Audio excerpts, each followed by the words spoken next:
కశ్మీర్ లోయలో కాశ్మీరీ పండిట్లపై జరిగిన దారుణాల్లో ఇదొకటి. కాశ్మీరీ పండిట్ నర్సు సరళా భట్ అపహరణ, ఆ తర్వాత ఆమెను చిత్రహింసలు పెట్టి దారుణంగా హత్య చేసిన కేసులో Jammu Kashmir state investigation agency SIA తాజాగా ఛార్జ్ షీట్ దాఖలు చేసింది. 737 పేజీల ఈ ఛార్జ్ షీట్లో Jammu Kashmir liberation front JKLF నాటి చీఫ్ కమాండర్ యాసిన్ మాలిక్తో పాటు మరో 4 నిందితులుగా చేర్చారు.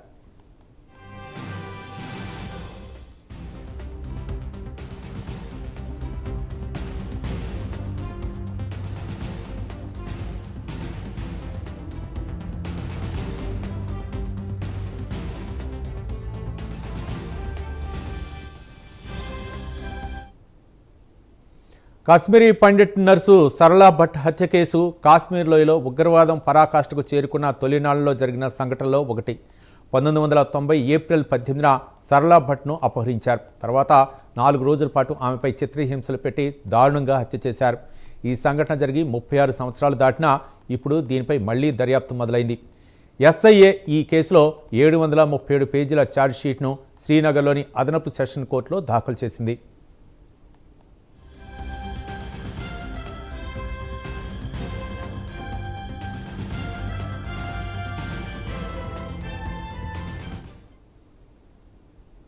అసలు ఈ కేసులో ఏం జరిగింది? సరళా భట్ ఎవరు?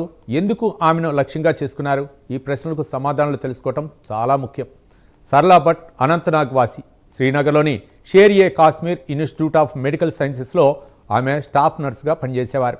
ఆమె ప్రతిరోజులాగే 1990 ఏప్రిల్ 18న విధులకు వెళ్తుండగా ఆసుపత్రి ప్రాంగణం సమీపంలో నుంచే ఆమెను కిడ్నాప్ చేశారు.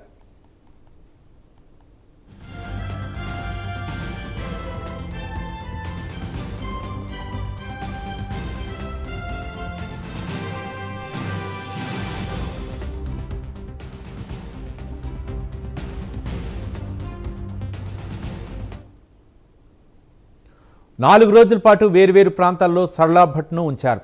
ఈ 4 రోజులు ఆమెను చిత్రహింసలు పెట్టారు. ఆ తర్వాత ఆమె ప్రాణాలు తీశారు. 4 రోజుల తర్వాత ఆమె మృతదేహం శ్రీనగర్లోని డౌన్ టౌన్ ప్రాంతంలో దొరికింది. మృతదేహంపై బుల్లెట్ల గాయాలతో పాటు చిత్రహింసల ఆనవాళ్లు కూడా స్పష్టంగా కనిపించాయి.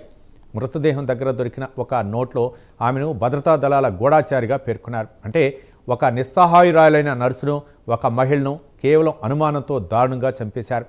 ఈ హత్య తర్వాత ఉగ్రవాదులు ఆమె ఇంటిపై గ్రానైట్ కూడా విసిరారు. దీంతో ఆమె కుటుంబం కాశ్మీర్ను విడిచిపెట్టక తప్పలేదు.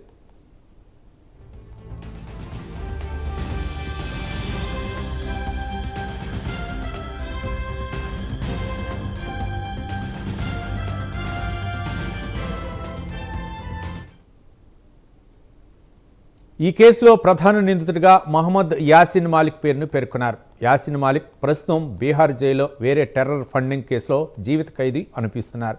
తాజా కేసులో మిగతా నిందితులు ఎవరు, ప్రస్తుత పరిస్థితి ఏమిటనేది చూస్తే ఛార్జ్ షీట్లో యాసిన్ మాలిక్తో పాటు 5 పేర్లు ఉన్నప్పటికీ ప్రధాన షూటర్ ఖుర్షిద్ అహ్మద్ చాల్కుయ్ ఇప్పటికీ పరారీలో ఉన్నాడు.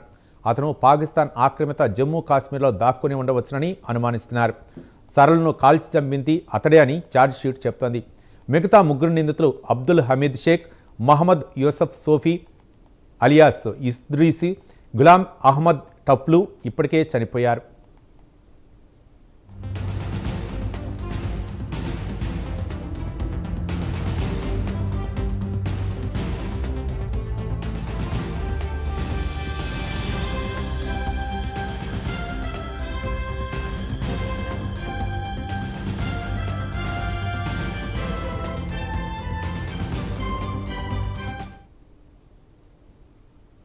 ఈ కేసు దర్యాప్తు 2024 మార్చి 18న Jammu Kashmir director general of police ద్వారా స్టేట్ ఇన్వెస్టిగేషన్ ఏజెన్సీ ఎస్ఐఏకి బదిలీ చేశారు.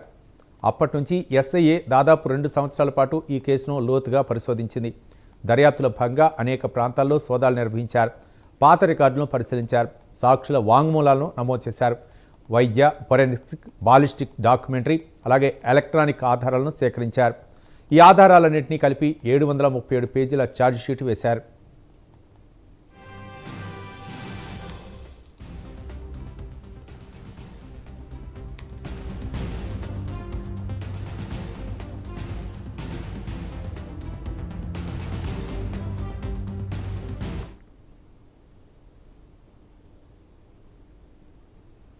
యాసిన్ మాలిక్ జమ్మూ కాశ్మీర్ లిబరేషన్ ఫ్రంట్ జేకేఎల్ఎఫ్కు చీఫ్ కమాండర్. 1980వ దశకంలో కాశ్మీర్లో ఉగ్రవాదం పెరుగుదలలో అతను కీలక పాత్ర పోషించాడు.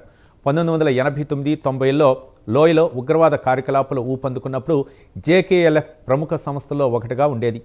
యాసిన్ మాలిక్ దాని ముఖ్య నాయకుల్లో ఒకడు. దర్యాప్తు ఏజెన్సీల ప్రకారం ఆ సమయంలో జరిగిన అనేక ఉగ్రవాద సంఘటనల వెనుక అతని కుట్ర ఉంది. ఆ తర్వాత 1994లో యాసిన్ మాలిక్ ఆయుధాలను వదిలివేసినట్లు ప్రకటించాడు. అక్కడి నుంచి అతను వేర్పాటువాద నాయకుడిగా మారారు. అతను హురియత్ కాన్ఫరెన్స్లో కూడా చేరి చాలా కాలం పాటు కాశ్మీర్లో వేర్పాటువాద రాజకీయాలకు కేంద్రంగా ఉన్నాడు.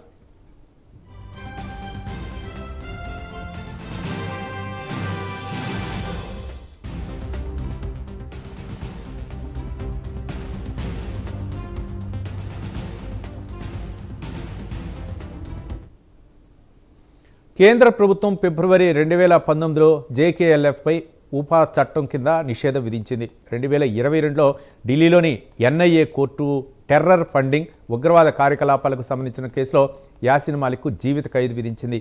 అప్పటి నుంచి అతను ఢిల్లీలోని తిహార్ జైల్లో శిక్ష అనుభవిస్తున్నాడు. ఇప్పుడు సరళా భట్ హత్య కేసులో కూడా అతనిపై ఛార్జిషీట్ దాఖలు చేశారు. ఇది కాశ్మీర్ లోయలో న్యాయం కోసం సుదీర్ఘ పోరాటానికి ఒక ఉదాహరణ.